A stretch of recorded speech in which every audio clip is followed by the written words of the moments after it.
ഇപ്പോൾ പിണറായി വിജയൻ ആലുവയിൽ സംസാരിക്കുന്നു. തത്സമയം അതിലെ RSSന് അക്കൗണ്ട് തുടങ്ങിക്കാനുള്ള സൗകര്യം ചെയ്തു കൊടുക്കുന്നതിന് കോൺഗ്രസിന് വിഷമമില്ല.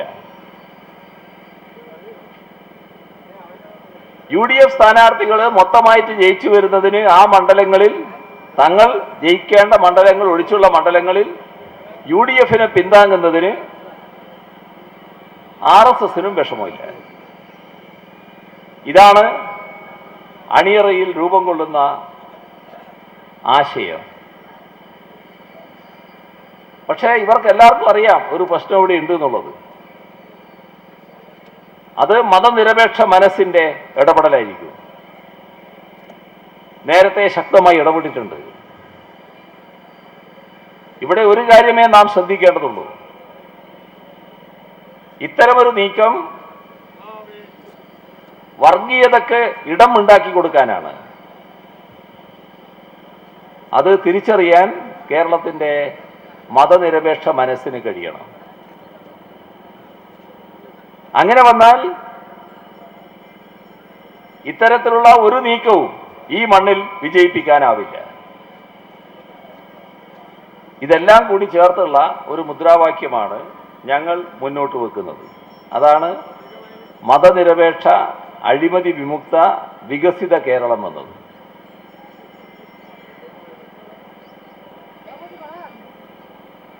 നമ്മുടെ മണ്ണ് നല്ല രീതിയിൽ വികസിക്കാൻ പറ്റിയ മണ്ണാണ്. ഈ നാടിനെ തകരാൻ വിട്ടുകൂടാ. നമുക്ക് ഈ നാടിനെ പുനർനിർമ്മിക്കാനാവണം. എല്ലാ പ്രാഭവത്തോടെയും നാടിനെ വീണ്ടെടുക്കാനാവണം. ഇതാണ് കേരളത്തിന് മുന്നിൽ ഈ മാർച്ച് നൽകുന്ന സന്ദേശം. ഇതിനായി ഈ നാടിൻ്റെ പുനർനിർമ്മിതിക്കായി നാടിനെ സ്നേഹിക്കുന്ന, നാടിൻ്റെ ഭാവിയിൽ താല്പര്യമുള്ള മുഴുവൻ ആളുകളും സഹകരിക്കുക, പിന്താങ്ങുക. ഇതാണ് ജനങ്ങളുടെ മുന്നിൽ ഞങ്ങൾ മുന്നോട്ട് വെക്കുന്ന അഭ്യർത്ഥന. മാർച്ചിന് നിങ്ങളൊരുക്കിയ ഗംഭീരമായ സ്വീകരണത്തിന് കൃതജ്ഞത രേഖപ്പെടുത്തിക്കൊണ്ട് അവസാനിപ്പിക്കുന്നു. നിങ്ങൾക്ക് എൻ്റെ അഭിവാദ്യങ്ങൾ.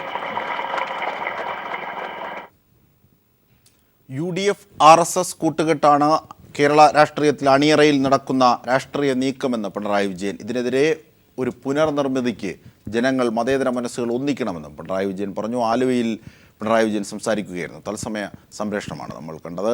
മറ്റു വാർത്തയിലേക്ക്. മുഖ്യമന്ത്രിക്കും മന്ത്രിമാർക്കുമെതിരെ ഉയർന്നിരിക്കുന്ന ഗുരുതരമായ അഴിമതി ആരോപണങ്ങളും കോടതി ഉത്തരവുകളും ചൂണ്ടിക്കാട്ടി LDF നേതാക്കൾ ഗവർണറെ കണ്ടു. നയപ്രഖ്യാപന പ്രസംഗത്തിന് മുൻപ് ഇത്തരം കാര്യങ്ങൾ ഗവർണർ പരിശോധിക്കണമെന്ന് LDF നേതാക്കൾ ആവശ്യപ്പെട്ടു.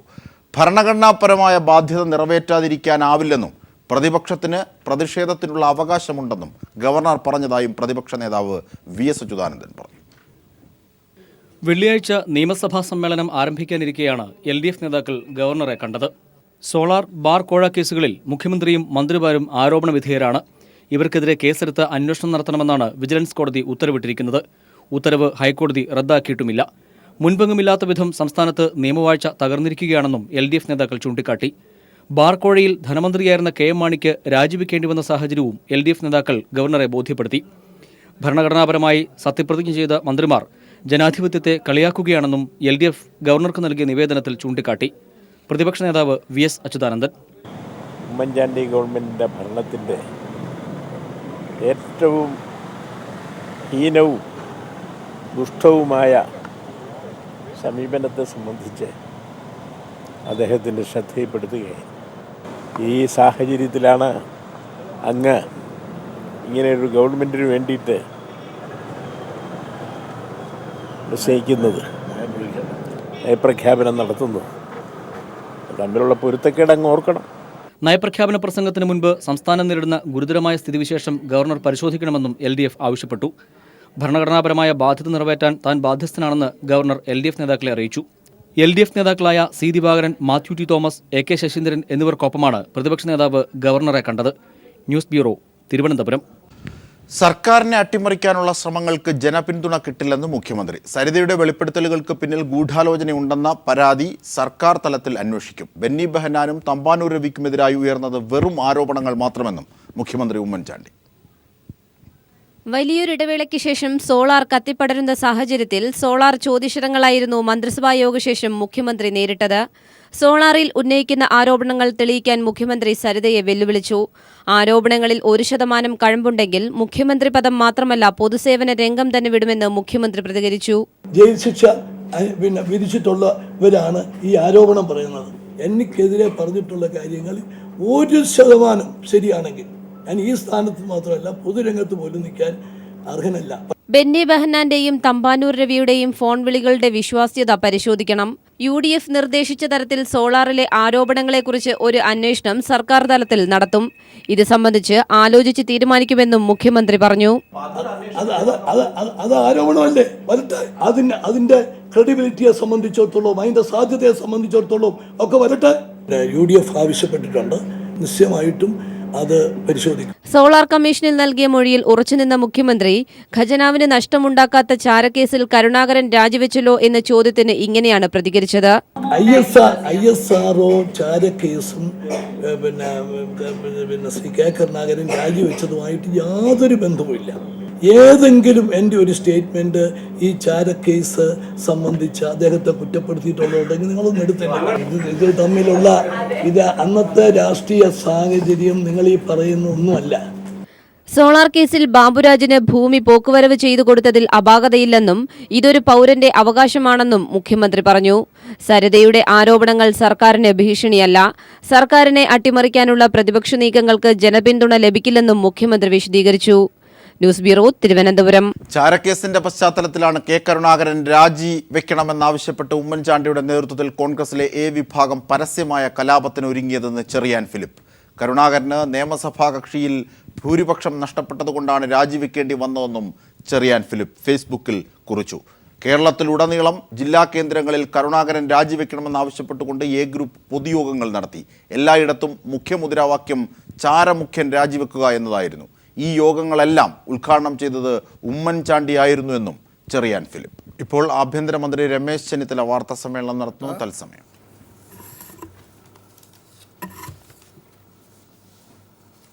പ്രതികൾ 4 പ്രതികളെ പിടിച്ചിട്ടുണ്ട്, 5 പ്രതികളെ പിടിച്ചിട്ടുണ്ട്.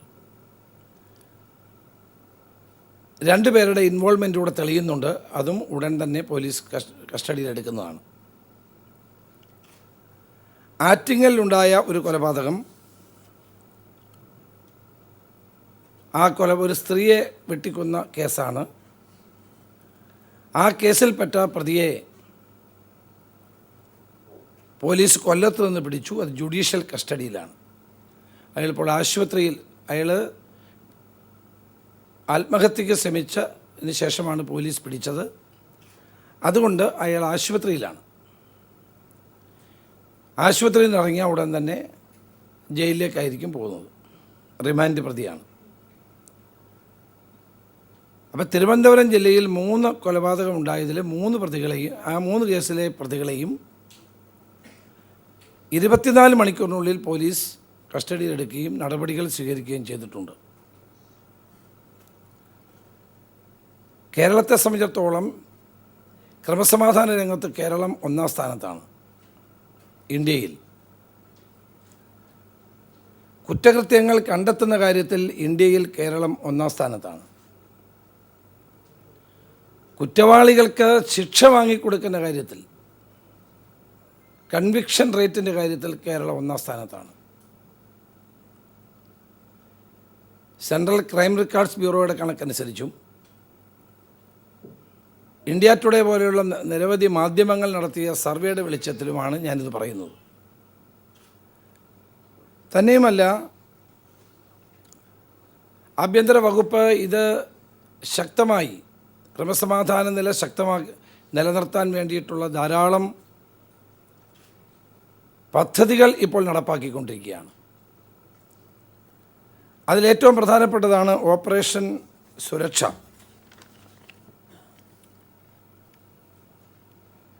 ഓപ്പറേഷൻ സുരക്ഷ ആരംഭിച്ചത് 25/2/2015 സംസ്ഥാനത്ത് നിലവിലുള്ള കൊട്ടേഷൻ സംഘങ്ങൾ, മാഫിയ സംഘങ്ങൾ, അറിയപ്പെടുന്ന കുറ്റവാളികൾ, ഗുണ്ടകൾ, സാമൂഹ്യ വിരുദ്ധന്മാർ, ഇവരെ മുഴുവൻ നിയമത്തിൻ്റെ മുമ്പിൽ കൊണ്ടുവരാൻ വേണ്ടിയുള്ള ശക്തമായ ഒരു ഓപ്പറേഷനാണ് ഇത്. 1,38,4 പേരെയാണ് ഇതിനിടയിൽ ഇന്ന് രാവിലെ വരെ അറസ്റ്റ് ചെയ്തിട്ടുള്ളത്. 25/2/2015 മുതൽ. ഇതിൽ ലോങ് പെൻഡിങ് വാറണ്ടുള്ള ധാരാളം പ്രതികളൂടെ ചേരുമ്പോഴാണ് ഇത്രയും വലിയ കണക്ക് വരുന്നത്. വെച്ചാൽ പോലീസിൻ്റെ കണ്ണ് വെട്ടിച്ച് വാറണ്ട് ഉണ്ടായിട്ട് നടക്കുന്ന ആളുകൾ, ജാമ്യമെടുക്കാതെ നടക്കുന്ന ആളുകൾ, ഇവരെല്ലാം ചേർത്തിട്ടാണ് ഇത്രയും വലിയ ഒരു സംഖ്യ 1,38,4 പേരെ അറസ്റ്റ് ചെയ്തിട്ടുള്ളത്. ഇത് ഗുണ്ട ആക്ട് പ്രകാരം 104 പേരെയും സ്ത്രീകൾക്കും കുട്ടികൾക്കുമെതിരായ കുറ്റകൃത്യങ്ങൾ ഉൾപ്പെട്ട 1,341 പേരെയും കൊലപാതക ശ്രമം തുടങ്ങിയ കേസുകൾ ഉൾപ്പെട്ട 2,487 പേരും ഉൾപ്പെടുന്നു. മാത്രമല്ല കുറ്റകൃത്യങ്ങൾ തടയുന്നതിൻ്റെ ഭാഗമായി 107 CRPC അനുസരിച്ച് 2,641 പേരുടെ പേരിൽ നടപടികൾ സ്വീകരിച്ചിട്ടുണ്ട്. വളരെ ശക്തമായ നടപടികളാണ് ഇക്കാര്യത്തിൽ നമ്മൾ എടുത്തുകൊണ്ടിരിക്കുന്നത്. നൈറ്റ് പട്രോളിംഗ് ശക്തമാക്കാനും, നഗരങ്ങളിൽ, പ്രത്യേകിച്ച് തിരുവനന്തപുരമുള്ള നഗരങ്ങളിൽ മൗണ്ടഡ് പോലീസ് രാത്രികാലങ്ങളിൽ സഞ്ചരിക്കുവാനും ഒക്കെയുള്ള നടപടികളാണ് സ്വീകരിച്ചുകൊണ്ടിരുന്നത്. അത് തുടരും. ഒരു കാരണവശാലും സംസ്ഥാനത്ത് നിയമം കയ്യിലെടുക്കാൻ ആരെയും അനുവദിക്കുന്ന പ്രശ്നമില്ല. വളരെ ശക്തമായി തന്നെ ഇതിനെ നേരിടും. ഇവിടെ ഗവൺമെൻറ് നമ്മൾ കണക്കെടുത്ത് നോക്കിക്കഴിഞ്ഞാൽ ഓരോ വർഷവും ഉണ്ടാകുന്ന കൊലപാതകങ്ങളുടെ കണക്ക് ഞാൻ എടുത്ത് നോക്കിയപ്പോൾ താരതമ്യേന കുറഞ്ഞു വരുന്നതായിട്ടാണ് കാണാൻ കഴിയുന്നത്. 2005 മുതൽ 2015 വരെയുള്ളൊരു കണക്ക് എൻ്റെ കയ്യിലുണ്ട്.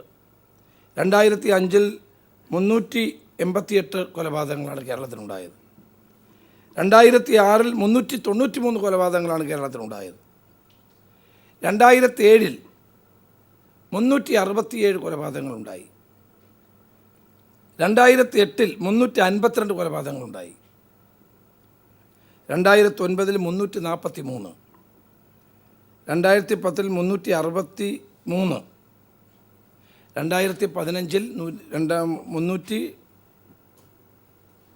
311 365,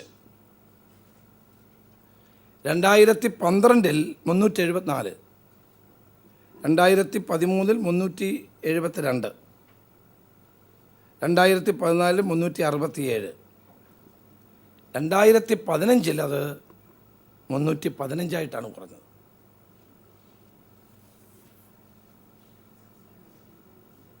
രണ്ടായിരത്തി 2013 മുതൽ 2015 വരെയുള്ള ഒരു മാസത്തെ ഒരു കണക്ക് ഞങ്ങൾ പരിശോധിച്ചു. 2013 ജനുവരിയിൽ 33 കേസുകളാണ്. 2014 ജനുവരിയിൽ 31 കേസാണ്. 2015 ജനുവരിയിൽ 34 കേസാണ്. 2016 18 കേസുകളാണ്. അപ്പം കേരളത്തിൽ കൊലപാതകങ്ങൾ വർദ്ധിക്കുന്നു എന്നുള്ളത് ശരിയല്ല. താരതമ്യേന പരിശോധിച്ചാൽ ഒരു കുറവുണ്ട്. പക്ഷേ കൂടുതൽ ഇത്തരം കൊലപാതകങ്ങൾ ഉണ്ടാകാതിരിക്കാനുള്ള ശക്തമായ നടപടികൾ സ്വീകരിക്കണം എന്നുള്ളത് തന്നെയാണ് ആഭ്യന്തര വകുപ്പിൽ നിന്ന് കൊടുത്തിട്ടുള്ള ശക്തമായ നിർദ്ദേശം. മാത്രമല്ല 2-3 പ്രധാനപ്പെട്ട മറ്റ് പ്രവർത്തനങ്ങൾ നിങ്ങൾക്കറിയാൻ നടന്നുകൊണ്ടിരിക്കുക. Operation Kubera, clean campus, safe campus പരിപാടി. ഈ 2 പരിപാടികളും ഓപ്പറേഷൻ സുരക്ഷയോടൊപ്പം തന്നെ ക്രൈം റേറ്റ് കുറച്ചുകൊണ്ട് വരുന്ന കാര്യത്തിൽ സഹായകമായിട്ടുണ്ട്. അതിൻ്റെ കണക്കുകൾ ഞാനിവിടെ വിശദീകരിക്കുന്നില്ല. എൻ്റെ എല്ലാ കണക്കുകളും എൻ്റെ കയ്യിലുണ്ട്. മാത്രമല്ല മയക്കുമരുന്ന് ലോബിയുടെ പ്രവർത്തനം കേരളത്തിൽ ദുർബലമാക്കാൻ ആവശ്യമായ എല്ലാ ശക്തമായ നടപടികളും കൈക്കൊണ്ടിട്ടുണ്ട്, ഇപ്പോഴും തുടരുകയാണ്. ഓപ്പറേഷൻ കുബേരയുടെ ഭാഗമായി ആളുകൾ ആത്മഹത്യയിലേക്ക് നയിക്കുന്ന പ്രവണത കുറഞ്ഞിട്ടുണ്ട്. ബ്ലേഡ് മാഫിയയും ഗുണ്ടാ സംഘങ്ങളുടെയും പ്രവർത്തനങ്ങളെ കർശനമായി നേരിട്ടതിൻ്റെ ഫലമായി അത് കുറഞ്ഞിട്ടുണ്ട്. അപ്പോൾ താരതമ്യേന പരിശോധിച്ചു കഴിഞ്ഞാൽ കഴിഞ്ഞ 2 വർഷക്കാലം എടുത്തു നോക്കിയാൽ ക്രമസമാധാന രംഗത്ത് കേരളത്തിന് വലിയ പുരോഗതി കൈവരിക്കാൻ കഴിഞ്ഞിട്ടുണ്ട്. മറിച്ചുള്ള വസ്തുതകൾ ശരിയല്ല. ബഹുമാനായ പ്രതിപക്ഷ നേതാവ് DGPക്കും ADGP ഹേമേന്ദ്രനെതിരായി ചില പരാമർശങ്ങൾ നടത്തുകയുണ്ടായി. ഇന്ന് നവമാധ്യമങ്ങളുടെ കാലമാണ്. നവമാധ്യമങ്ങൾ എല്ലാവരും ഉപയോഗിക്കുന്നൊരു കാലമാണ്. DGP ശ്രീ സെൻകുമാർ ആണെങ്കിലും അതോടൊപ്പം ശ്രീ ഹേമേന്ദ്രനാണെങ്കിലും രണ്ടുപേരും വളരെ സത്യസന്ധരും കാര്യപ്രാപ്തിയുള്ള ഉദ്യോഗസ്ഥന്മാരാണ് എന്നുള്ളതാണ് എൻ്റെ വിലയിരുത്തൽ. സംസ്ഥാനത്ത് ക്രമസമാധാനം നിലനിർത്തുന്ന കാര്യത്തിലും കാര്യക്ഷമമായ പോലീസിൻ്റെ പ്രവർത്തനങ്ങളുടെ കാര്യത്തിലും ഇവർ രണ്ടുപേരും സ്തുത്യർഹമായ സേവനമാണ് നടത്തിക്കൊണ്ടിരിക്കുന്നത്. പിന്നെ ഫേസ്ബുക്ക് ഇപ്പോൾ എല്ലാവരും ഉപയോഗിക്കുന്നൊരു കാലമാണ്. അപ്പോൾ ആരെയും ഫേസ്ബുക്കും ഒന്നും ഉപയോഗിക്കരുതെന്ന് നമുക്ക് ആർക്കും പറയാൻ കഴിയില്ല. പക്ഷേ ഏതെങ്കിലും ഒരു സംഭവം ഉണ്ടായാൽ വളരെ ശക്തമായ നടപടികൾ സ്വീകരിക്കുകയും പോലീസിൻ്റെ ഫലപ്രദമായി പ്രവർത്തിപ്പിക്കുകയും ചെയ്യുന്ന കാര്യത്തിൽ DGPയും ADGP ഇൻ്റലിജൻസ് ഉൾപ്പെടെയുള്ള ആളുകൾ നല്ല പ്രവർത്തനം കാഴ്ചവെക്കുന്നു എന്നുള്ളതാണ് ഞങ്ങളുടെ വിലയിരുത്തൽ.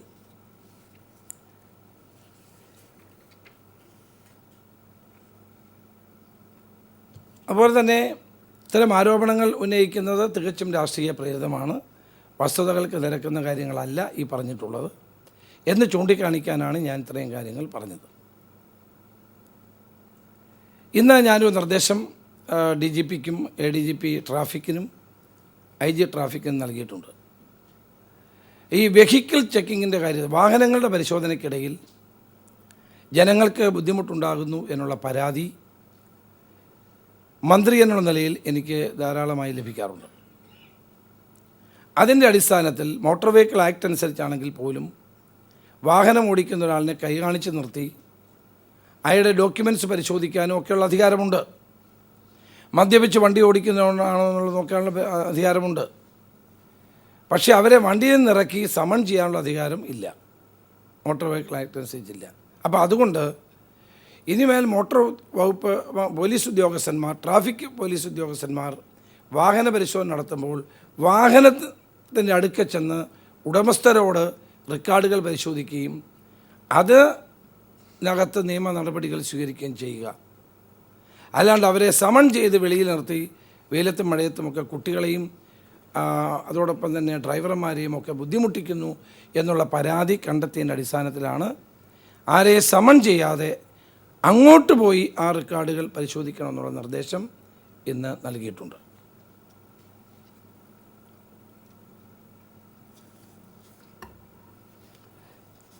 ഇത്രയും കാര്യങ്ങളാണ് എനിക്ക് പറയാനുള്ളത്.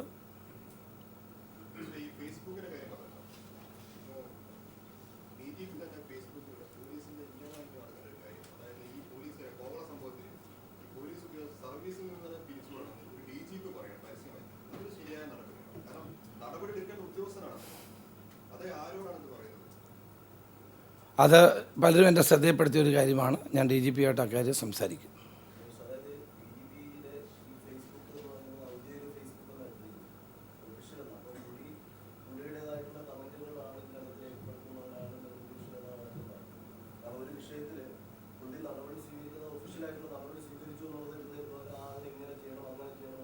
അല്ല, ഞാൻ ആ കാര്യം അദ്ദേഹവുമായിട്ട് സംസാരിക്കാൻ ചെയ്യും. പലരും നിങ്ങളെപ്പോലെ തന്നെ പലരും അത് എൻ്റെ ശ്രദ്ധയിൽപ്പെടുത്തി. തീർച്ചയായിട്ടും അത് ശ്രദ്ധിക്കാം.